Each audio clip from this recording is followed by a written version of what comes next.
ఈ పుస్తకం తెచ్చుకోలేదా మాతని? ఈ పుస్తకం తెచ్చుకోలేదా?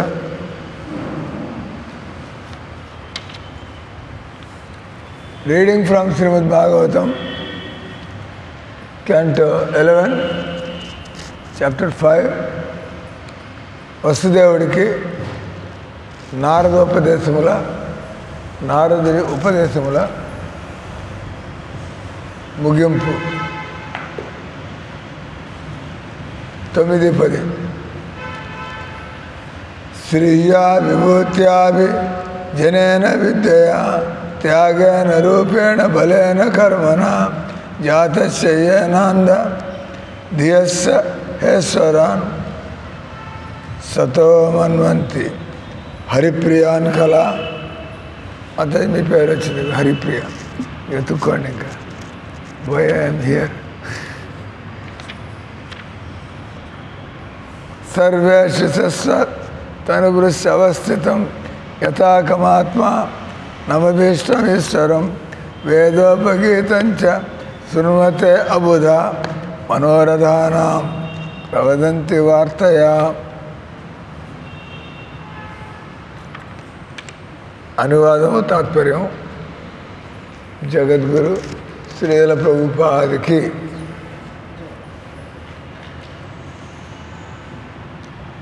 అపార ధనము, వైభవము, కులీన జన్మ,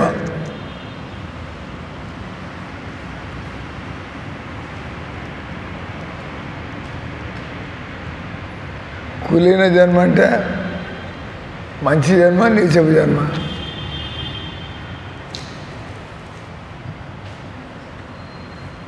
कुलीन जन्म अच्छा जन्म है बुरा जन्म है? अच्छा जन्म है। कूली किसको बोलते हैं? कूली कूली लेबर क्लास को बोलते हैं। कूली न जन्म। अपार धनम, वैभव, कुलीन जन्म, विद्या, त्यागम, सौंदर्यम, देहबलम, वैदिक यज्ञ सफल निर्वहण, मन वांछे कलिगडु, विद्या गर्वम चे क्रूर चित्तल बुद्धि अंधकारमय मगनु, विद्या गर्वंतो मत्तिलिन अति क्रूरात्मलु भगवंतुनि అతని భక్తులను అవమానించెదరు.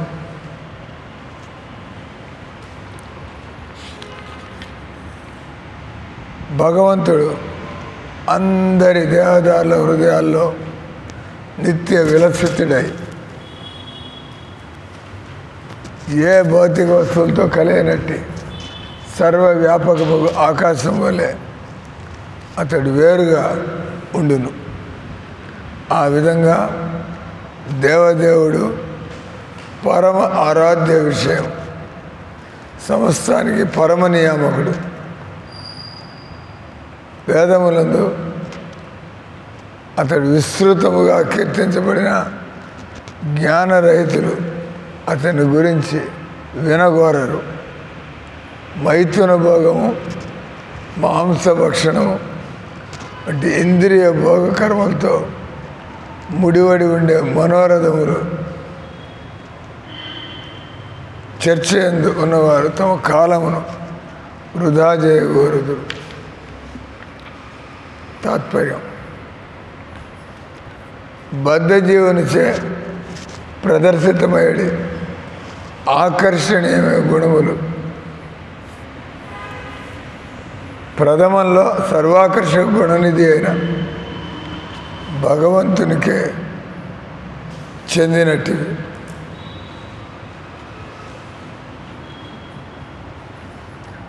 निधि को फोन करो, अरे बोल, निधि को फोन करके जन्माष्टमी 1 महीना सेवा के लिए आ जाना है। बुलाएगी नहीं तो क्यों आएगी? कभी फोन करते हैं क्या? जब तक साथ रहे झगड़ा झगड़ा, अब चले जाने के बाद फिर कैसे हो, ठीक हो?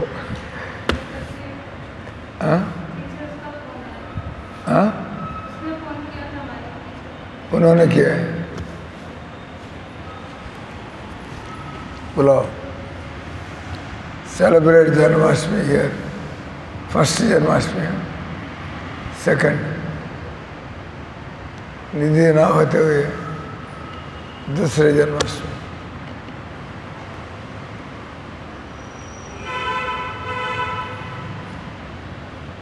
శంకరదారి ప్రభుకి ఇద్దరు కూతుళ్ళు ఉన్నారు.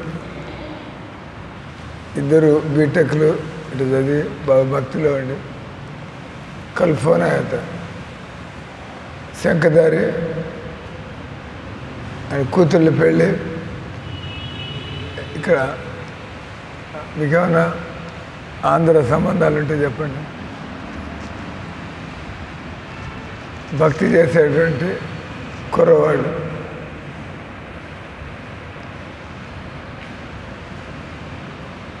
భక్తి అప్పుడు మనం ఈ కులాలు భాషలు అడ్డమన్నావు. భక్తి ప్రధానం. రూపేష్ కుర్రాడు ఉన్నాడు కదా, ఎంటెక్ ఐఐటి అన్నాడు.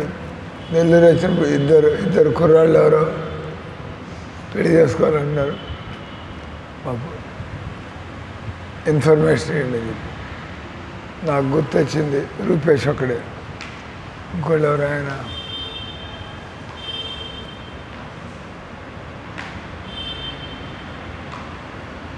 ఇక్కడ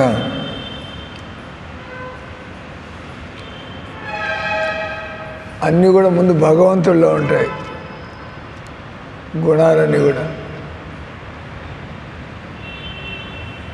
భగవంతుడు ముందుండేవన్నీ కూడా మంచి గుణాలు.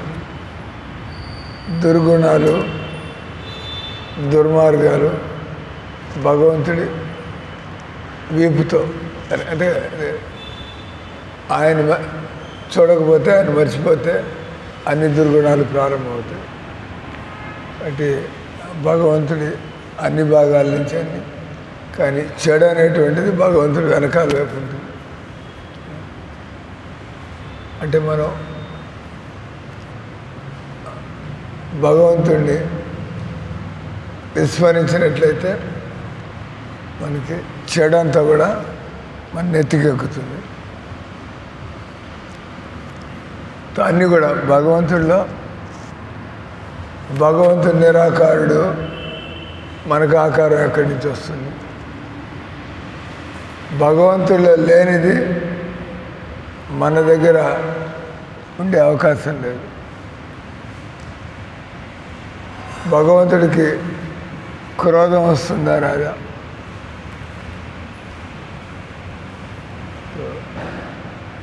వస్తుంది. భగవంతుడికి భక్తుల్ని హింసిస్తూ అంటే భగవంతుడికి క్రోధం వస్తుంది. ఈ భౌతిక జగత్ అంటే భగవంతుడికి ఆయనకి ఇష్టం ఉండదు.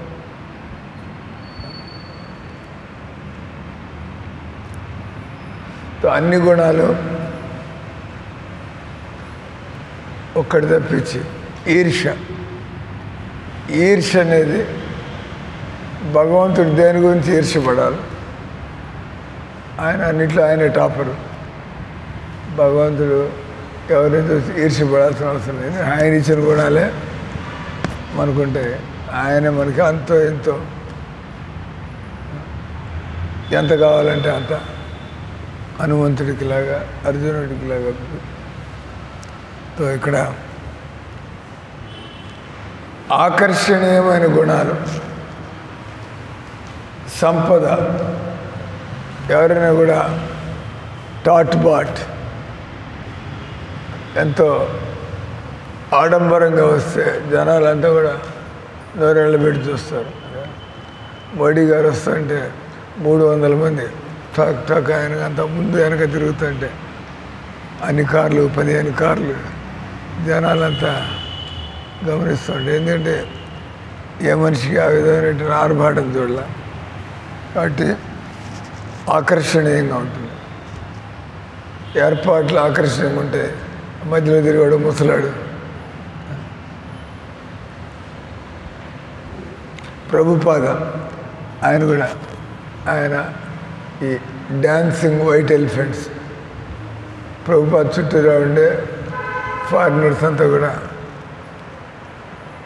మహాకాయలో మంచి వయసులో ఉండి వాడు పొడుగ్గా ఉండి దిట్టంగా ఉండి వాళ్ళ మధ్యలో ప్రభుపాద సన్నగా, కానీ వాళ్ళంతా ఆయన చుట్టూరా ముందు వెనక అంతా. ప్రభుపాద బయటికి వీళ్ళలాగా అట్లా ఉండకపోవచ్చు, కానీ ప్రభుపాదలో ఉండే ఆకర్షణ అంటే ఆయన అన్ని మంచి ఆలోచనలు, మంచి అలవాట్లు, మంచి భక్తి. అంటే శరీర అవస్థ ఎలా ఉన్నా కూడా మనం అందంగా ఉన్నా లేకపోయినా, డబ్బు ఉన్నా లేకపోయినా, డబ్బు ఉన్నా లేకపోయినా, అందం ఉన్నా లేకపోయినా, వయస్సు ఉన్నా లేకపోయినా, పలుకుబడి ఉన్నా లేకపోయినా, ఇవన్నీ ఆకర్షణ కలిగిస్తాయి. ఇంకోటి కూడా ఉంది, ఎవరైతే ఎంతో పవిత్రంగా బతుకుతూ ఉంటారో, చక్కటి నిస్వార్థంగా సరళంగా భగవద్భక్తితో వాళ్ళ మాట తీరుకి వాళ్ళ వ్యవహారానికి జనాలు ఆకర్షితులు అవుతారు. ఈయన తన కోసం ఎప్పుడు ఆలోచించడు, తన గొప్పతనాన్ని వినడం ఆయన ఇష్టపడ్డు. మాకెందుకు అంత భక్తుల్ని పొగిడితే వాళ్ళకి ఇబ్బందిగా ఉంటుంది. మనమేంది దేవుడి ముందు మనల్ని పొగడ్డేంది, దేవుడి ముందు మనదంతా అంటే చెబుతాడు. దేవుళ్ళ లేని గుణాలు మనలో ఉండే అవకాశం లేదు. దేవుళ్ళో ఇప్పుడు దేవుడు మహాభారత యుద్ధంలో లక్షల లక్షల మందిని చంపించేసాడు, కోట్ల మందిని, 600 కోట్ల మందిని చంపించాడు ఆయన. అంటే ఆయనకేమైనా దయ అనేది ఉంది అన్నట్టుగా అనిపిస్తుంది కదా. అంటే ఒకళ్ళు కాదు, ఇద్దరు కాదు, 1,00,000 కాదు, 10 లక్షలు కాదు, 600 కోట్ల మందిని మహాభారత యుద్ధంలో భూభారాన్ని తగ్గించడం. ఇక్కడ కూడా మనం చూస్తున్నాం. ఇక్కడ పరోక్షంగా భగవంతుడు నిలబడి, అక్కడ అంటే భక్తులు అభక్తులు ఉన్నారు, భక్తుల పక్షంలో నిలబడి భగవంతుడు నా భక్తుల్ని నేను ఏ విధంగా గెలిపిస్తానో చూసుకోండి. లేకపోతే భక్తులు వాళ్ళు ఎప్పుడు అహంకారం కోసం యుద్ధాలు చేయరు, గొడవ చేయరు, ధర్మం కోసం, భగవంతుడి ప్రీతి కోసం. అంటే నిన్న ఎవరో ఒక వాట్సాప్లో చిన్న స్టోరీ పంపించారు, మంచి ఇంట్రెస్ట్. అంటే ఎన్ని మాటలు చదివినా కూడా మనం విసుగనేది రాదు. ఆ స్టోరీ వింటే అదే స్టోరీ అయి ఉంటుందో. ఎన్ని మాటలు విన్నా కూడా, ఎవరైనా కృష్ణుడి గురించి ఎన్ని మాటలు విన్నా కూడా మనకి విసుగనేది రాదు. ఎందుకంటే మన బతుకు బాగుపడుతూ ఉంటుంది. కేవలం వింటూ ఉంటే మన జీవితం బాగుపడుతూ ఉంటుంది. వింటూనే ఉంటాం. రోజు నామం వింటున్నాం, రోజు కృష్ణుడి గొప్పతనం గురించి వింటున్నాం. మీరు అనొచ్చు, ఓమో 10 ఏళ్ళ నుంచి వింటున్నారు సార్, ఇంక ఏ రోజుకి ఆ రోజు మళ్ళీ వింటాం. అంటే ఇక్కడ ఈ స్టోరీ నేను పంపించిన అంటాడు, నేను ఎన్ని మాటలు చదివితే నాకు ఇది తీసుకురాదు అనగానే మీకు ఎందులో ఈ స్టోరీ అంటే కృష్ణుడి స్టోరీ ఏమన్నా ఇంకేంటి ఉంటుందా? మనకి తెలిసి తీసుకురానటువంటి స్టోరీ అంటే కృష్ణుడి గురించి. నేను కూడా అది చూసేసి ఒకడేవాడు ప్రొఫెసర్ నిలబడున్నాడు, అక్కడ తర్వాత ఇది రాసింది, I will never be tired of seeing this story time and again. మళ్ళీ అక్కడ పెట్టగానే మీకు కుతూహలం కలిగి ఏంది అంత అంత గొప్పది ఏంది ఇక్కడ అసలు లోపల అని సరే చెప్పి క్లిక్ చేశాను. ఓ ప్రొఫెసరు బొమ్మ కనబడుతుంది, నీకు మాట్లాడడం ప్రారంభిస్తాను. రాగానే లక్ష్మి లాంటి ఒక అమ్మాయి అంటే క్లాస్ రూమ్లో మగపిల్లకాయలు ఉన్నారు.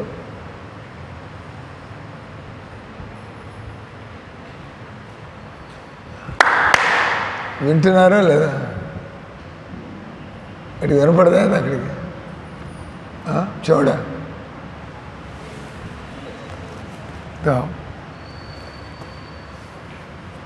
ఆయన ప్రొఫెసరు క్లాస్ రూమ్లో కుర్రాళ్ళే ఉంటారు. వయసులో ఉండే కుర్రాడు ఒక అమ్మాయిని you fool stand up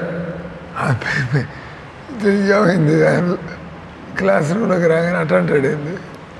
you fool get up stand up get out of the class I don't want to see your face. అందరూ కూడా బిత్తరపోయారు. ఏం నా క్లాసులోకి వచ్చాడు, ఏం తప్పుడు పని చేసింది, ఏం కదా క్లాస్ జస్ట్ బిగిన్ అయింది. సోమవారం ఈరోజులాగే అందరు క్లాస్కి వచ్చారు. రాగానే stand up get out of the class I don't want to look at your face. Did I send you a story? भेजा होगा आपने, देखा नहीं होगा, भूल गया होगा. भेजा तो होगा, इतना अच्छा स्टोरी. ఏమన్నాడు ఆయన రాగానే, Haripriya Mataji get out of my class I don't want see your face. ఏమైంది, ఏం చేసి బాగానే నెమ్మదిగా వచ్చి క్లాస్ వినడానికి వచ్చా, అన్ని పనులు బాగానే చేస్తున్నా, ఏమైనా బెదిరించే మాట్లాడలేదు, తోకాడించలేదు. ఎందుకు ఆయన అన్నట్టు అంటే పాప అది అడగడానికి నేనేం చేశాను సార్, నో డోంట్ టాక్. ఏం చేశారు సార్ నన్ను, don't talk, pack up your things and get lost, get out of here. I'm becoming very irritated by looking at your face. నీ మొహం చూస్తే నా రక్తం సలసలు కాగుతుంది. ఏం చేశాను ఆయన అంటాడానికి. మిగతా వాళ్ళందరూ పాప అమ్మాయి అంతమంది 80 మంది అమ్మాయిలు అబ్బాయిల మంది ఒక అమ్మాయిని ఇట్లా అంటే ఇదంతా భోకలాగా బోల్తాను ఆప్కే హిందీ మే భోకలాగా. వాట్ హ్యాపెండ్, ఏం చేసింది అమ్మాయి అంత తప్పు, ఎవరికి అర్థం కావట్లా. మా అమ్మాయి తర్వాత last warning, kindly will you get out of my class or not, I don't want to అంటే ఇంకా నిలబడాలి, ఏం తెలియటంలా. ఎక్స్ప్లెనేషన్ ఏం చేసి తప్పు విని తర్వాత ప్రొఫెసర్ 3 బార్ హోగా ఎంతో అవమానం చేస్తూ గెంటేశాడు ఆ అమ్మాయిని అందరి మధ్యలోంచి. మిగతా వాళ్ళతో ఆయన అడిగాడు,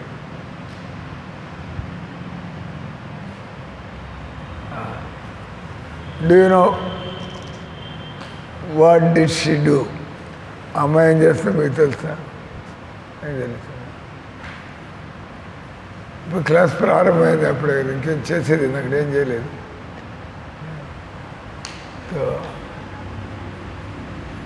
మీరు ఎందుకు అడగలేదు సార్, ఆయన ఏం చేసినా ఆయన గెంటేస్తున్నారు, అడిగితే తప్పైంది.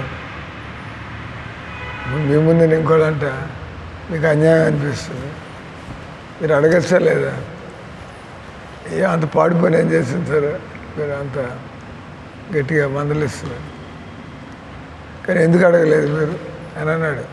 మీరు ఎంతమంది 79 మంది కూర్చున్నారు ఇక్కడ, 80 ఆయన ఇట్లా నిష్కారణంగా నేను అవమానం చేసి గెంటితే మీరంతా ఎందుకు గమనున్నారు? వాళ్ళకి ఏం చెప్పాలి, మీకు అన్యాయం అనిపించలేదా? అనిపించింది. మీరు ఎందుకు గమనున్నారు? ఎందుకంటే మీకు కాలేదు కాబట్టి ఆ పని, మిమ్మల్ని అనలేదు కాబట్టి వాడిని అంటుంటే మీరు గమన తమాషా చూస్తూ కూర్చున్నారు. తర్వాత ఆయన చెప్పాడు, రేపు నేను ఇలాంటి నిష్కారణంగా నిష్ఠూరాలాడే మనిషి అయితే రేపు నీ మీద పడవచ్చు, రేపు రాగా నిన్ను అనొచ్చు. బట్ మీరు ఎందుకు ప్రొటెస్ట్ చేయలేదు? నన్ను అనలేదు కదా, నాకేం ఏదో సంకోచం. మరి అలా ఉంటే ఒక పరిస్థితిని ఎలా సరి చేయగలం? అన్యాయం జరుగుతుంటే మనం గమ్మును చూస్తూ ఉంటే రేపు మనకు కూడా జరుగుతుంటే ఎవడు మనకి సహాయం చేయడానికి రాకపోతే. కాబట్టి మనుషులు వాళ్ళు ఎదురుకుండా నిష్కారణంగా అనవసరంగా అన్యాయపూర్వకంగా జరుగుతుంటే అందరి ముందు నిలబడి అడగడం తప్పేం లేదు. Sir, we don't understand why you have to insult her so much and throw her out. మీరు అంత అవమానం చేసి ఆయన ఎందుకు క్లాస్లో వచ్చి గెంటేయాల్సి వచ్చిందో నాకు అర్థం కాదు, చెప్పండి. తప్పేలా అడిగితే. కాబట్టి ఆయన అనేది ఈ ప్రపంచంలో మనం మనుషులు మన వరకు రాలేదులే అని గమ్మునుంటే మనకి ఏదైనా అన్యాయం అనిపించినప్పుడు దాన్ని అడిగేటువంటి హక్కు మనకుంది, ఎందుకంటే మనుషులం కాబట్టి. ఏదో కుక్క కుందేలు పట్టుకుపోతుంది, కుక్క పనే అది తిండి కోసం. కానీ మానవ సమాజంలో ఇంకో మనిషిని నిన్న ఇంకో పెద్ద న్యూస్, హిందూ జాతి అని చెప్పి భారతదేశంలో డబ్బున్న 25 కుటుంబాల్లో వస్తారు హిందూ జాస్. ఇస్కాన్కి కూడా వాళ్ళు కోట్లు ఇచ్చారు బాంబేలో పెద్ద మందిరాలు కట్టడానికి. హిందూ జాస్ అంటారు, అంబానీస్, హిందూ జాస్, టాటాస్, బిర్లాస్ అంటాం కదా, టాటాస్, బిర్లాస్, హిందూ జాస్, అంబానీస్, అదానీ ఎంత బాగా డబ్బు ఉన్నవాళ్ళు అందరికీ తెలిసి ఉంటుంది. సో హిందూ జాస్ అంటే భారతదేశంలో కోర్టులు ఎలా పనిచేస్తాయి, విదేశాల్లో కోర్టులు, ఇక్కడంతా కూడా అవినీతి కూరుకుపోయి ఎట్లా పడితే అట్లా. వాళ్ళు ఎన్ఫోర్స్మెంట్ డైరెక్టరేట్ అంటే అవినీతి శాఖ వాళ్ళు 3000 పేజీలు ఢిల్లీ ముఖ్యమంత్రి కేజ్రీవాల్ మీద ఎంత డబ్బులు, ఎంత స్కాములు, ఎన్ని విధాలుగా దోచుకున్నాడు దేశాన్ని, ప్రజల్ని పెడితే అని చెప్పి ఆయన అరెస్ట్ చేస్తే కోర్టులో వాడు, డిస్ట్రిక్ట్ కోర్టు వాడు ఆయనకు మేము బెయిల్ ఇస్తున్నాం. మామూలుగా అంత 3000 పేజీలు చదవకుండా, చదివినా కూడా దాని గురించి చర్చించకుండా బెయిల్ అంటే ఇది జైల్లో పెట్టాల్సినంత పని ఏం లేదు, బయట నుంచి వచ్చిపోతూ ఉంటాడు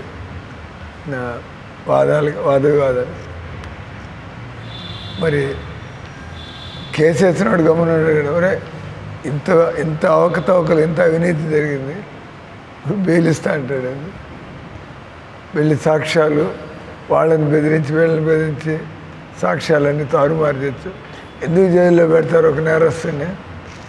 వీడిపోయి అన్ని సాక్ష్యాలన్నీ కూడా తారుమారు చేసేయచ్చు. మనుషుల్ని బెదిరించో, వాడికి లాలచ్చి డబ్బులు ఇచ్చి నువ్వు సాక్ష్యం మార్చేసుకో, ఆ రకంగా కేసు గెలవడం. బెయిల్ ఇయ్యరు, జైల్లో పడేసి అంత తేలిన తర్వాత నువ్వు నిర్దోషుడు. ప్రైమా ఫేసి అంటారు. ప్రైమా ఫేసి అంటే కేసు అంతా చూస్తే కొంత నేరం జరిగినట్టుగానే ఉంది కాబట్టి జైల్లో పెట్టచ్చు. ఇక కావాలంటే ఆర్గ్యుమెంట్లు ఎంత ముందు ప్రైమా ఫేసి అంటారు. మోహన్ చూస్తా అంటే దీనిలో ఉంది అంత, లెటర్స్ ఎంత పనిష్మెంట్ ఇవ్వాలా, ఎన్నేళ్ళు జైల్లో పెట్టాలా, ఏం చేయాలా, లేదా జైల్లో పెట్టక్కర్లేదా నేను తెలుసుకోవడానికి.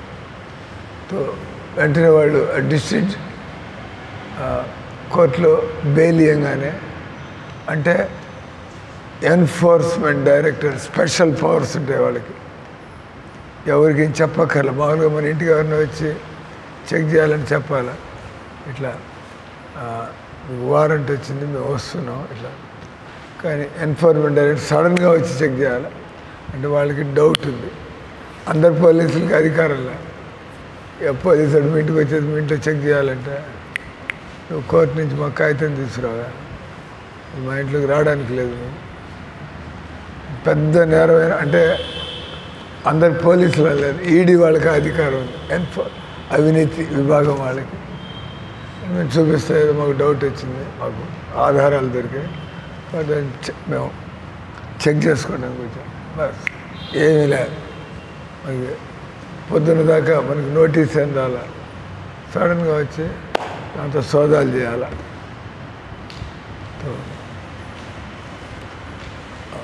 అందుకని చెప్పి వెంటనే ఈడీ వాళ్ళు మీరు హైకోర్టుకి పోయారు. సరే 3000 పేజీలు అది చదవడానికి టైం లేక బెయిల్ ఇచ్చేసిందంటే, చదవడానికి టైం లేదు, జైల్లో కూర్చోబెట్టాలి కదా, అన్ని నేరాలు ఉంటాయి. చదవడానికి టైం లేక ఆ వ్యక్తికి స్వాతంత్రం అనేది ఉంది కాబట్టి దాన్ని నేను తర్వాత చూద్దాం చదివింది అదొకటి. పాయింట్ అనేది హైకోర్టు వాళ్ళు ఈ లోయర్ కోర్టు ఇచ్చిన దాన్ని హైకోర్టు వాళ్ళు ఆపు చేస్తారు. బెయిల్ ఆపు చేయండి, నేను జైల్లో నుంచి బయటికి రానికండి. ఒక్కోటి బయటికి రమ్మని ఇచ్చారు. అంటే ఈ లాయర్ సరిగ్గా చెప్పాడా, ఆ లాయర్ సరిగ్గా చెప్పాడా, అది కూడా గొడవ కదా. అంటే ఈ లాయర్కి చేత కదా తెలీదా. హైకోర్టు నేరం అనేది వీడు ఒప్పుకుంటాడు, వాడు ఒప్పుకోవాలి. అంటే నేరం అనేది అన్ని చోట్ల నేరం కదా. అంటే ఆయన చెప్పేది ఏంది, ఈ విధంగా భారతదేశంలో ఇష్టారాజ్యంగా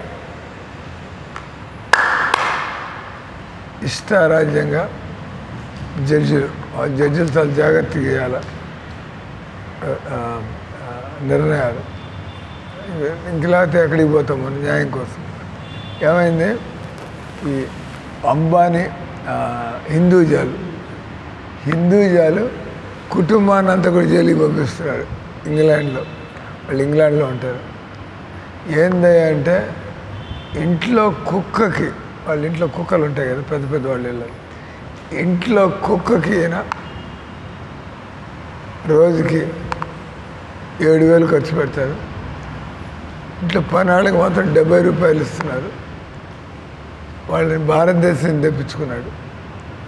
అంటే ఇంగ్లాండ్లో వాళ్ళు పనిచేస్తారేందట, తెల్లతో వాళ్ళు కూలి పనులకు పోరు కదా. ఇంకో అక్కడ కల్చర్ వేరు, ఎవరు పనాళ్ళు ఎవరు పెట్టుకోరు అక్కడ, ఎవరు పని వాళ్ళు చేసుకోవాల్సిందే.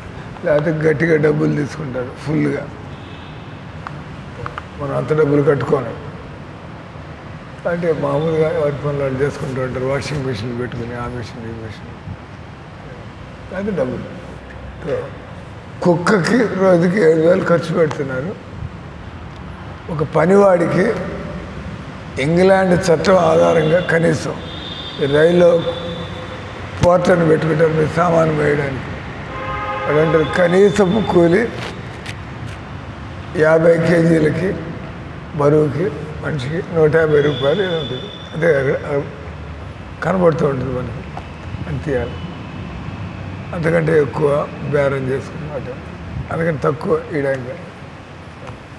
ఆ రంగా అక్కడ ఇంగ్లాండ్లో కూడా ఈ కూలి వాళ్ళకి అన్యాయం జరగకూడదని చెప్పి వాళ్ళు ఎంతని పెట్టారు, కనీసం ఇన్ని పౌండ్లు వాళ్ళకి. పాపం వాళ్ళకి ఇంగ్లీష్ రాదు, వాళ్ళు బ్రిటిషర్లు కాదు. ఇంట్లో పనాళ్ళ చేత అన్ని పనులు చేయించుకొని ఎక్కువగా వాళ్ళకి ఇచ్చేది మాత్రం రోజుకి 70 రూపాయలు ఒక్కొక్క వ్యక్తికి. అది ఎవరో కంప్లైంట్ చేశారు, వీళ్ళని మనుషుల్లాగా చూడలేదని కంప్లైంట్గా తీసుకొచ్చారు. వాళ్ళు అడిగారు, నీ కుక్కకి రోజుకి అంత ఖర్చు పెడతావు, బిల్లులు తీశారు. కుక్కకి 7,000 రూపాయలు, వీడికి 70 రూపాయలు. పనిచేసేవాడికి కుక్క మీద రోజు ఖర్చు ఎంత, పనిచేసేవాడు రోజంతా పనిచేస్తే అది కూడా అవసరానికంటే ఎక్కువ పని చేయించుకోవడం. ఇంక అక్కడే ఉంటారు, ఇండియా నుంచి పోయారు. అటు వాళ్ళు ఏమన్నారు, ఇది లేబర్ యాక్ట్, కార్మిక చట్టాల అనుసారం వాళ్ళు మామూలు వాళ్ళు కాదు, హిందూ చేసే డబ్బున్న కుటుంబం. కానీ వాళ్ళు ఇవన్నీ చూడరు. వాడు మంత్రి గారా, వాడు డబ్బు ఉన్నాడా, చట్టం ప్రకారం ఇతను కూలీలని పిండుకుంటున్నారు, వీళ్ళు శోషణ చేస్తున్నారు. అంటే మొత్తం కుటుంబానికి అందరు కూడా 4 భార్య, భర్త, 2 పిల్లలు. వీళ్ళందరినీ 4 ఏళ్ళు జైల్లో పడే 4 ఏళ్ళు జైల్లోకి పోవాలి. పాయింట్ ఏంది, ఏదైనా అన్యాయాలు అక్రమాలు జరిగినప్పుడు ఎవడో ఒకడు కంప్లైంట్ చేయకపోతే అలా అంటారు. మీరు ఎస్సీ ఎస్టీ అంటే కొద్దిగా వాళ్ళ ఆస్తులు ఉండవు, చదువు ఉండదు. గవర్నమెంట్ కొద్దిగా చదువుకునే వాళ్ళకి రిజర్వేషన్లు పెడుతుంది. వాళ్ళకి కొద్దిగా తక్కువ వచ్చిన మార్కులు వాళ్ళకి ఏంటి, ఎందుకంటే పాపం వాళ్ళకి ఆస్తులు లేవు, ఉద్యోగాలు లేవు, కొద్దిగా వాళ్ళకి సహాయం చేయాలి, రిజర్వేషన్ అంటారు దాన్ని. అందుకని మీరంటాడు ఏం చేస్తాడు, పుట్టింది ఎస్సీ ఎస్టీలో, రిజర్వేషన్ కోటలో ఉద్యోగం తెచ్చుకుంటాడు. అది తెచ్చుకున్న తర్వాత క్రిస్టియన్ మతం పుచ్చుకుంటాడు.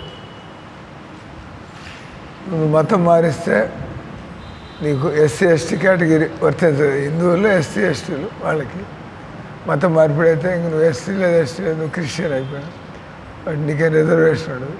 కానీ వాడు రిజర్వేషన్ కోటలో ఉద్యోగం చేసి తర్వాత చర్చికి పోతూ ఉంటాడు, సంకల బైబిల్ పెట్టుకున్న రోజు. ఎవడో ఒకటి కంప్లైంట్ చేయకపోతే కలెక్టర్ గారికి, ఈయన ఎస్సీ ఎస్టీ కోటాలో ఉద్యోగం తెచ్చుకున్నాడు కానీ ఈయన చర్చిలోకి పోతున్నాడు, ఎవిడెన్స్ ఫోటో కొట్టాలా, చర్చిలోకి వచ్చినే అంటూ ఉంటాడు, ఫోటో కొట్టేసి చర్చిలో తీసుకొని. అంటే గవర్నమెంట్ రికార్డులో ఎస్సీ ఎస్టీగా చూపించుకుని లాభాలన్నీ పొందడం. అక్కడ చికెన్ బిర్యానీ తినడానికి, మటన్ పలావ్ తినడానికి అక్కడికి చర్చికి పోతా ఉన్నాం. దాని ఎందుకు చదువుతున్నాడు, ఎస్సీ ఎస్టీ అంటే మీలాంటి వాళ్ళని తక్కువగా చూస్తాడు, మీరు రెడ్లు నాయుళ్ళు, ఎస్సీ ఎస్టీ ఇదిగా మీరు మీ పిల్లల్ని వాళ్ళ కుటుంబాల్లో పెళ్ళికి ఎస్టీ ఎస్టీలు, SC ST scheduled caste, scheduled tribe. కాబట్టి హిందువుల మధ్యలో తక్కువ జాతి వాళ్ళు అనిపించుకోకుండా ఉండని వాళ్ళు క్రిస్టియన్లు ముస్లింలు అయిపోతారు. ఇప్పుడు వాళ్ళు జోలికి పోవడానికి లేక ఈ రకంగా ఇవన్నీ జరుగుతూ ఉంటాయి. ఎవడో ఒకటి ఎత్తి చూపించకపోతే ముస్లింలు చంపుతూ ఉంటారు, ఎవడో ఒకటి తిరగబడాల. గమ్మునుంటే లవ్ జిహాద్లో మీ అమ్మాయిని వాడు ఎత్తుకుపోతాడు, బయటపడితే మన పరుగు పోతుందని గమ్మునుంటే అయింది, అది అయిపోయిందని. ఇంకా ముస్లింలు రెచ్చిపోతారు, వీళ్ళంతా కూడా పిరికి పందాలు చేతగానాలి. కానీ మన కుటుంబం బజార్లో పడితే పోయిన వీడేం చేశాడు, అప్పుడు తీసుకెళ్ళి వాడిని జైల్లో పడేసి వాడిని గ్రిల్లింగ్ అంటారు. గ్రిల్లింగ్ అంటే మనం ఏమైనా విద్వేషాలు కాలుస్తాడు.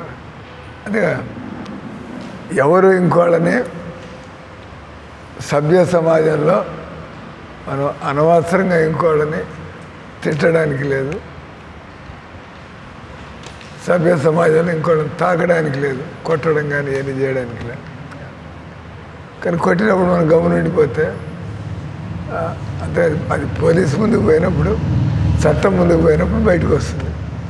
మనం గమనుంటే మీరు అనుభవించారు అన్యాయంగా, కానీ ఇతనికి పనిష్మెంట్, కొట్టిన వాడికి పనిష్మెంట్ ఇట్లా. కాబట్టి పాయింట్ ఏంది, మనకి కాదు ఇతరులకు కూడా మన ముందు ఏమైనా అన్యాయం జరుగుతూ ఉంటే మనం గమ్మున ఉండకూడదు.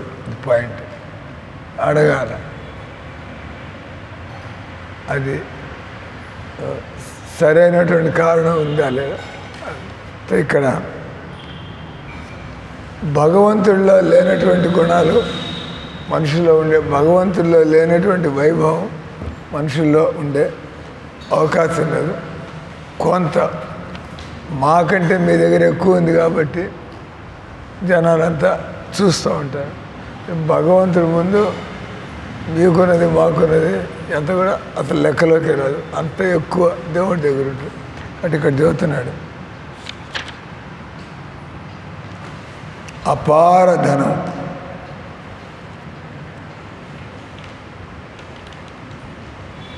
అంటే అంతులేని వైభవం, కులీన జన్మ,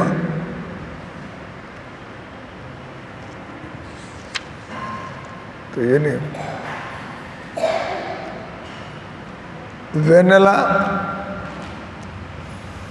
సూర్య కాంతి, మీకు తెలుసో తెలీదో వెన్నెల సూర్యకాంతి చంద్రుడి మీద పడినప్పుడు అది వెన్నెలగా మారుతుంది. అంటే మీరు సూర్యుడు ఐస్ మీద పడితే నీళ్ళు చల్లగా కారుతాయి. ఐస్ అది నీళ్ళు చల్లగా అవుతాయి నీళ్ళు. నాకు ఇక్కడ లీచి నన్ను వాళ్ళు అడిగారు, వాళ్ళని ఐస్ వేయకుండా తాగుతా అంటే బాగానే ఉంది. ఐస్ వేయకుండా వాళ్ళు రాత్రి ఏం తీసుకున్నారంటే నేను చెప్పా లీచీ జ్యూస్ ఉంటే ఏంటి తీసుకుంటాను. లీచీ జ్యూస్ చేయాలంటే రాత్రి 10 అయింది, దుకాణానికి వెళ్ళి తీసుకొచ్చాడు ఒక స్ట్రా. దీంతో పైదంతా కూడా బాగానే ఉంది, కిందకు వస్తుంటే బాగా చల్లగా మంచి బాగున్నట్టుంది. ఇదేంటి కింద చల్లగా ఐస్ పడేసాడు, కిందకి పోయింది. అది కిందకి పోయి అదంతా అక్కడ పైన తాగుతుంది మామూలుగా ఉంది, కిందకు వచ్చేప్పుడు చల్లగా ఉంది. సో ఐస్ వేసారు దానిలో. సో ఆ రకంగా చంద్రుడి యొక్క వెన్నెల నిజంగా సూర్యుడి నుంచి వచ్చేటువంటి మనం చూస్తూ ఉంటాం. మీరు ఒట్టి వేళ్ళ తడికి కట్టుకుంటారు, బయటంతా సెగ, బయటంతా వేడి గాలి, కానీ ఒట్టి వేళ్ళ తడికి మీద నీళ్లు పోసి లోపల కూర్చుంటారు. అదే సెగ వేడి గాలి వస్తుంది. కానీ ఇక్కడికి రాగానే దీనిలో కలిసి చక్కగా వాసన బాగుంటుంది. ఒట్టి వేళ్ళ వాసన, చల్లగా గాలి కట్టుకుంటారు కదా.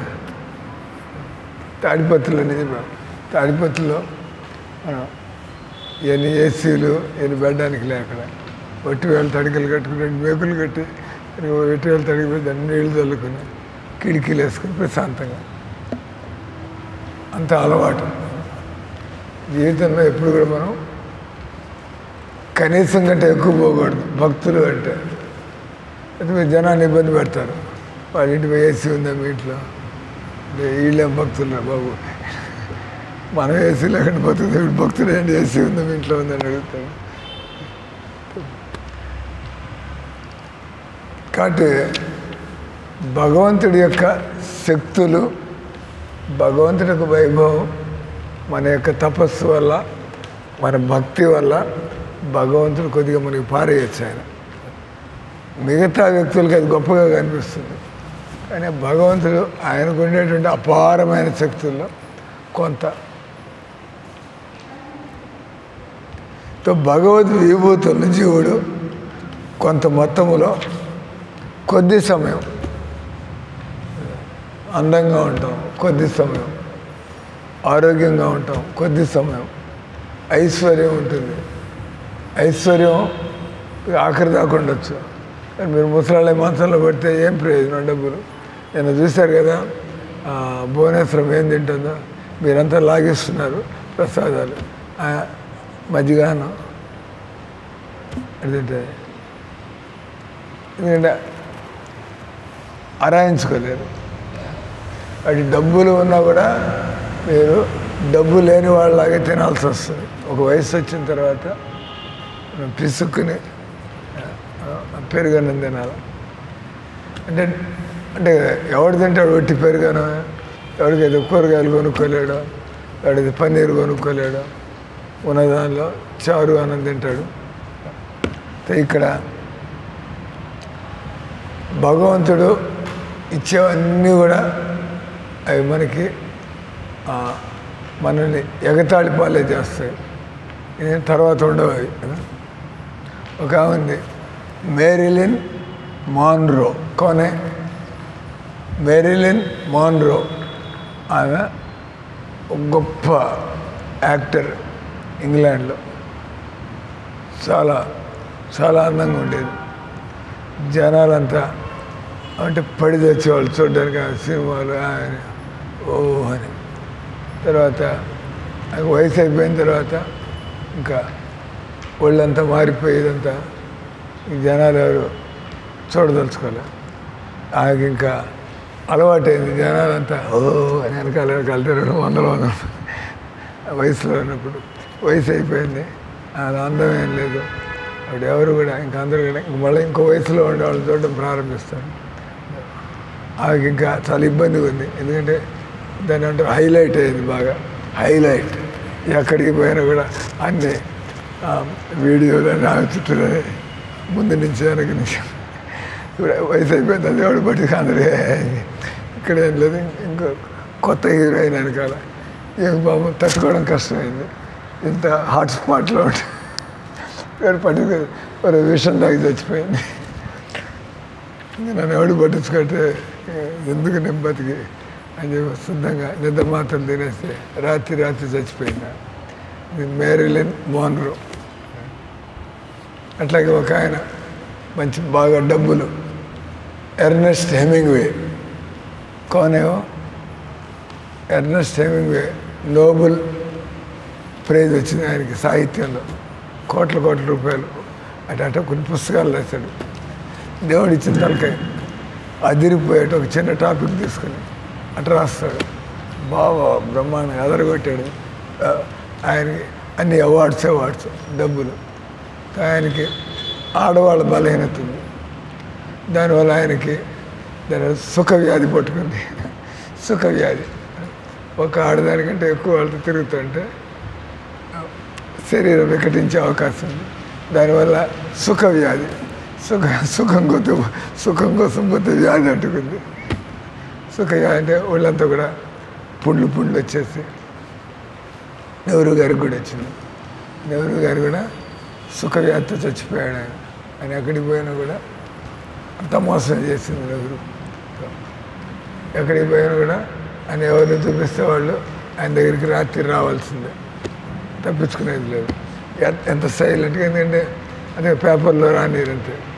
ప్రధానమంత్రి ఏమైంది, ఈ ఎర్నెస్ట్ హెమింగ్వే ఆయనకి ఆడవాళ్ళ బలహీనత, దాని వల్ల రోగం అంటుకుని అంతా ఇంకా ఆయన గుండె పాడైపోయింది. అప్పుడు డాక్టర్లు చెప్పాల్సి వచ్చింది, నువ్వు ఇంకోసారి ఆడవాళ్ళతో కలిస్తే నీ గుండె పగిలిపోవచ్చు, అంత బలహీన అయిపోయింది. నీ గుండె కాస్త చిల్లు పడిపోతుంది, సస్తం అక్కడ ఆన్ ది స్పాట్ ఆడదాంతో కలిస్తే. ఈయన ఇంకా అంత బలహీనత ఎక్కడి నుంచి పోతుంది? ఇంకా ఆయన ఆలోచించారు, ఏమో ఇంకా నాకు తెలిసిన సుఖం ఏది, ఈ సుఖం లేకపోతే నేను బతికేం చేయాలి అని చెప్పి ఆయనకి ఇక్కడ పిస్తోల్ పెట్టుకుని కాల్చుకుని తెచ్చాడు. ఎటో బలవంతానికి టప్పని పేల్చేసుకున్నాడు, చచ్చాడు అక్కడికక్కడే. అంటే ఎవరైతే ఇవన్నీ అర్థం చేసుకోరో వాళ్ళు అహంకారం వల్ల వాళ్ళందరికీ కూడా తగినటువంటి శాస్తి ముందు కనుక జరగక తప్పదు. ఎందుకంటే ఇవన్నీ దొరికేటువంటి సుఖాలు కాదు. అందుకని ఇక్కడ చెబుతున్నాడు, అరువు తెచ్చుకున్నటువంటి వైభవంతో మత్తెక్కి అందులై వాళ్ళు భగవంతుడిని నిర్లక్ష్యం చేస్తారు. అందరూ చేస్తుంది అదే. మనం ఇక్కడ ఎందుకు ఒక 6 మంది కూర్చుని ఉన్నాం ఇక్కడ అంటే జనాలని మాకేం అవసరం, దేవుడు ఈ భక్తుల సాంగత్యం మాకు అవసరం, దేవుడు అవసరం మాకేమి. వాళ్ళు మా దగ్గర 251 ఇవ్వంటుంది, 251 బాగా తక్కువ అంటే 500 తీసుకోవాలి. వచ్చిన వాళ్ళని మనం ఇస్తున్నాం కాబట్టి మందిరం నడుస్తుంది. అహంకారం. అందుకని భక్తులను వాళ్ళు గౌరవంగా తోడు, మనం కదా దాతలం అని చెప్పి. అటు అందులైనటువంటి వాళ్ళు భగవంతుడిని कौन बात करे बोलो कुछ किताब दो कुछ बात करो. భగవంతుడు భక్తులను విమర్శించుచో తమ జీవితాన్ని వాళ్ళు నాశనం చేసుకుంటారు. మనం ఎవరెవరితో గొడవలు పడిన పర్వాలా, హరే కృష్ణ మంత్రం అన్న వాళ్ళతో భగవంతుడు గమనుండడు. అందుకే మొట్టమొదటి అపరాధం భగవన్నామాన్ని ప్రచారం చేసేటువంటి కృష్ణ భక్తుల్ని నిందించడం మొదటి అపరాధం జీవితంలో. అంటే అన్నిటికంటే భయంకరమైన అపరాధం. మిగతా మళ్ళీ తగ్గుతూ ఉంటాయి. అన్నిటికంటే డేంజరస్ అది. దాన్ని ఏమంటారు, హాతిమత్. ఏనుగు తోటలోకి పోతే ఎలా అది తొక్కి పాడు చేస్తుందో అన్ని అపరాధాలకి సారాయి తాగడం కంటే, మాంసాహారం తినడం కంటే, అది అంటే ఇదంటే అబద్ధాలు చెప్పడం కంటే, భక్తుల్ని మనం కాబట్టి ఎవరైతే హరే కృష్ణ అంటున్నారో వీలైనంత వరకు నేను ఎందుకు అనాల, నేను భగవంతుడు చూసుకుంటాడు ఎందుకు తెలిసి తెలియక నేనెందుకు నా భక్తిని ఎందుకు నాశనం చేసుకోవాలి. అటు అది తమకు తామే నాశనాన్ని కొని తెచ్చుకుందరు. ఏ విధంగా వారు నీచ స్థితికి దిగజారారో ఎందుకు మనకి ఇలాంటి జన్మ మనకు అర్థం కాదు, ఎందుకు తెలియదు దేని కారణంగా మనకి ఆ జన్మ. నిన్న నవీన్ వచ్చి నా రూమ్లో దూరి కూర్చున్నాడు 10 గంటల దాకా. 2 విషయాలు నవ్వు వచ్చింది. నేను కలికి అవతారాన్ని చూసేదాకా ఇక్కడ ఉండాలి సార్ అంటాడు. నేను 4,27,000 సంవత్సరాలు ఎంత నీచుడు దుర్మార్గుడు అయితే అని మాట జన్మెత్తి కలిదాకా వచ్చి ఆయన చేసి చంపుతాడు. అదేదో భాగవతంలో రాసే ఉంది. ఆయన అన్నావు నేను కలికి అవతారాన్ని చూడగలుగుతానా సార్, తిక్క తిక్క ప్రశ్నలు అడుగుతున్నాను. అదే రకంగా ఇంకోటి ఏంటంటాడు,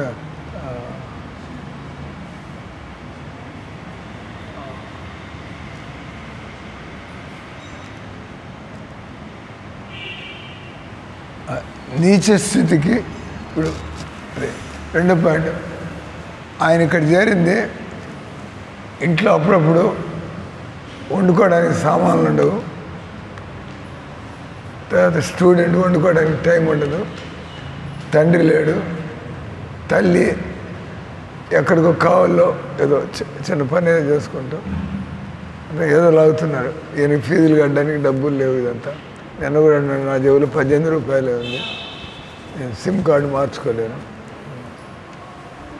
నేను చెప్పా నీ దగ్గర అన్నీ ఉండుంటే నువ్వు అసలు మందిరానికి వచ్చి ఉండేవాడి కాదు. నువ్వు ఇక్కడ చెప్పాడు భగవంతుడు మన మీద అనుగ్రహం ఉన్నప్పుడు మనకు కొంత భక్తి ఉంటుంది, కానీ అంత మర్చిపోయి మళ్ళీ కొత్త ప్లాన్లు వేస్తూ ఉంటే భగవంతుడు మనల్ని అసహాయ స్థితిలో పడేస్తాడు. గతి లేక మనం దేవుడి దగ్గరికి వస్తాం. తర్వాత మనకి తెలిసి వస్తుంది, మరి అవన్నీ ఉండింటే నేను వచ్చి ఉండేవాడిని కాదు. ఇప్పుడు అన్నీ ఉన్నా కూడా, ఇప్పుడు అర్థమైంది కాబట్టి అన్నీ ఉన్నా కూడా నేను దేవుడిని వదిలిపెట్టకూడదు. ఎందుకంటే ఇవన్నీ దేనికి పనికి వస్తాయి ఆఖరిలో. కాబట్టి వారి నరకంలో పడకుండా కాపాడుట అత్యంత కఠినము. ఎవరైతే భగవన్నామని జపం చేయరో, మనం భగవన్నామని జపం చేస్తున్నా కూడా అడుగడుగున అపరాధాలు చేస్తున్నాం. భగవన్నామం చేయకపోతే ఏం చెప్పాలి, అంత అపరాధాలే మనం చేసేది. అహంకారంతో, గర్వంతో, సోమర్తనంతో, ఇష్టం వచ్చాడు.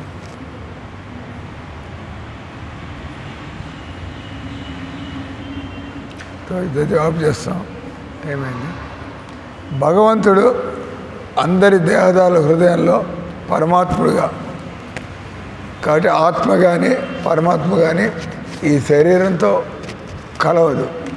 ప్రస్తుతం మనకు అర్థం కాదు, నేను ఈ మనసు అనుకుని నా మనసు బాగాలేదు, నా ఒళ్ళు బాగాలేదు, మనం నేను ఈ ఒళ్ళు కాదు మనసు కాదని మనకు అర్థం కావట్లా. ఇక్కడ ఆత్మ ఏ భౌతిక వస్తువుతో కలిగి, అందుకే చావు వచ్చినప్పుడు టప్ ఎగరగొట్టినట్టు పోతాం ఇక్కడి నుంచి. చావు వచ్చిందంటే మామూలుగా మనం మీరు వచ్చి మందిని జరమంటే మా అమ్మ, మా నాయన, మా కూతురు, మా ఇల్లు ఈయన వస్తాయి. కానీ చావు వచ్చినప్పుడు అప్పుడు రాని మా అమ్మ, మా నాయన, మా అమ్మ ఒక దెబ్బకే బయటకు వస్తారు. ఇది నిజంగా మనకి సంబంధం లే. ఇప్పుడు మనం ఆసక్తిలో అయిపోయాం కాబట్టి, మోహంలో పడిపోయాం కాబట్టి మనకి ఎలా వదిలి రావడం నాకు కాదని చెప్పి అన్నాడు. కానీ ఆత్మ ఏ భౌతిక వస్తువులతో కలిగినటువంటి విధంగా ఆకాశంలో ఇప్పుడు మల్లెపూల వాసన వస్తూ ఉంటుంది. మల్లెపూల వాసన వస్తే ఆ వాసన ఉంటుంది. అది అయిపోగానే ఏదో శవాన్ని, కుళ్ళిపోయిన శవాన్ని తీసుకెళ్తున్నారు, అప్పుడు ఆ వాసన వస్తూ ఉంటుంది, వెంటనే మారిపోతుంది. అంటే నిజంగా ఆకాశం దేంతో కలిగటలా, ఏదొస్తే అదిలాగా ఉంటుంది. కానీ నిజంగా అదైతే ఆ తర్వాత ఇంకేదో వచ్చినప్పుడు మారకూడదు కదా. అంటే ఆకాశం ఎప్పుడు ఖాళీగానే ఉంటుంది, ఏదొస్తే అది ఉన్నట్టుగా అనిపిస్తూ ఉంటుంది, కానీ ఆకాశం మాత్రం ఎప్పుడు అలాగే ఉంటుంది. లేకపోతే అంటే గ్లాసులో నీళ్ళు ఉంటే ఇంకోటి పోయడానికి లేదు, నీళ్ళు లేకపోతే ఆయిల్ పోయచ్చు, లేకపోతే గులాబ్ జామున్ పోయచ్చు, లేకపోతే చెరుకు రసం పోయచ్చు ఖాళీగా ఉంటే. అంటే ఆకాశం ఎప్పుడు ఖాళీగా ఉంటుంది, ఏదొస్తే దాంతో నిండిందా అన్నట్లు అనిపిస్తూ ఉంటుంది. ఆకాశం వలె అతడు పూర్తిగా ఈ శరీరం కంటే భిన్నముగా ఉండను. దేవదేవుడు మాత్రమే ఆత్మకి పరమ ఆరాధ్య విషయం, సమస్తానికి పరమ నియామకుడు భగవంతుడు. వేదములందు అతడు విస్తృతముగా కీర్తించబడిన జ్ఞానం లేనివారు ఆయన గురించి వినగోరరు. చాలామంది ఏందేందో చదువుకుంటూ ఉంటారు, దేవుడి గురించి చదవడం వాళ్ళకి రుచి ఉండదు. ఎందుకంటే వాళ్ళు అజ్ఞానంలో ఉన్న కారణంగా మైథున భోగము, మాంసభక్షణ వంటి ఇంద్రియ భోగముల్లో చిక్కుపడిపోయిన మనోరథము కలవారు తమ కాలమును ఈ అశాశ్వత సంసారంలో వృధా చేయకూడదురు. కృష్ణుడు భగవద్గీతలో వేదాలన్నిటి నుంచి తెలుసుకోవాల్సింది నన్ను, అంటే జ్ఞానం యొక్క లక్ష్యం కృష్ణుని తెలుసుకోవడం. వేదాలు చదువుతున్నాయి, ఆత్మదర్శులు చదువుతున్నారు, ఆచార్యులు చదువుతున్నారు, అయినప్పటికీ మూర్ఖులు ఈ సరళ సత్యాన్ని అర్థము చేసుకొని లేకున్నారు. మైథున క్రియలో తమ జంటను గురించి, మైథున అనుభవాల గురించి చర్చించో వారు అక్రమ మైథున భోగాన్ని ఇష్టపడతారు. మాంసభక్షణకు మంచి హోటళ్ళ గురించి మిత్రులకు తెలియజేయటందు వారు అమితోత్సాహం. అంటే ఆ హోటల్లో బాగుంది అంటే మనము చెడిపోయాము, ఇంకోళ్ళకి రికమెండ్ చేస్తూ ఉంటాం, అక్కడ తినండి ఇక్కడ తినండి అని చెప్పి అమితోత్సాహాన్ని కలిగి ఉంది. తాగుడు, మత్తు పదార్థములు వివరించో, మదిర మాదక ద్రవ్యములు పొగుడుతో వాళ్ళు అన్ని ఇంద్రియ భోగాల గురించి. ఇట్టి ఇంద్రియ భోగులు టెలిఫోన్లో, క్లబ్బుల్లో కలుసుకొని వేట, తాగుడు, జూదము వంటి కార్యక్రమంలో ఎప్పటికప్పుడు కొత్త కొత్త ఐడియాలు వేస్తూ ఉంటారు. తమ జీవితాన్ని పూర్తిగా తమో గుణంతో పూర్ణము గావించుకుందరు. కృష్ణుని చర్చించే వారికి సమయాన్ని కానీ ఇష్టం కానీ వాడకూడదు.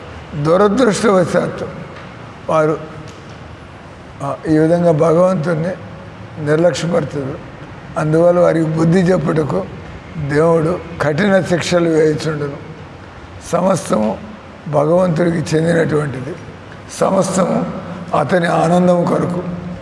జీవుడు తమ కార్యకలాపాలను భగవంతుని ఆనందంతో జతకూర్చడంతో అతడు కూడా అమిత ఆనందాన్ని, బట్టి భగవంతుడికి ఎంత ఆనందం కలిగిస్తుంటే మన ఆనందం కూడా అంత ఎక్కువ ఉంటుంది, అంత ఎక్కువ సమయం ఉంటుంది. శుద్ధయ తస్మాత్ బ్రహ్మసౌఖ్యం అనంతం. నిన్న కూడా నేను చెప్పేది వాస్తవానికి భౌతిక శరీరంలో సుఖమే లేదు. నిజ జీవితాన్ని తిరిగి తెచ్చుకొనుటకు భగవంతుడు కరుణతో మనకి ఆయన కష్టాలను కలిగించండు. దురదృష్టవశాత్తు లౌకిక జనులు భగవద్గీత లేని భగవంతుడి ఉపదేశాన్ని కానీ, భాగవతుడి పురాణాల్లో భగవత్ ప్రతినిధులు పలికిన సందేశాలను కానీ వాళ్ళు దుర్భాగ్యం వల్ల లక్ష్య పెట్టరు. దానికి బదులు ఇంద్రియ భోగులు తామే తెలియగలవాళ్ళమని, పండితులమని భావించదు.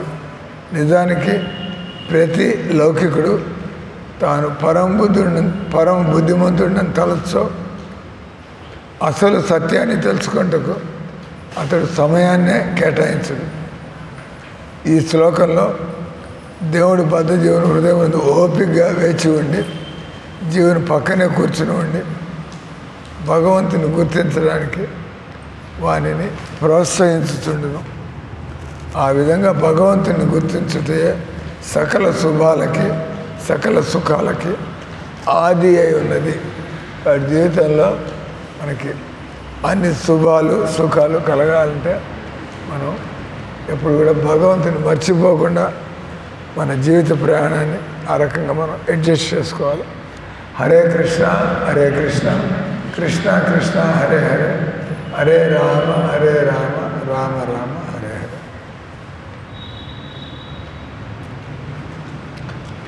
రేపు వచ్చే శ్లోకం కంఠస్థ చేయాల్సిన శ్లోకం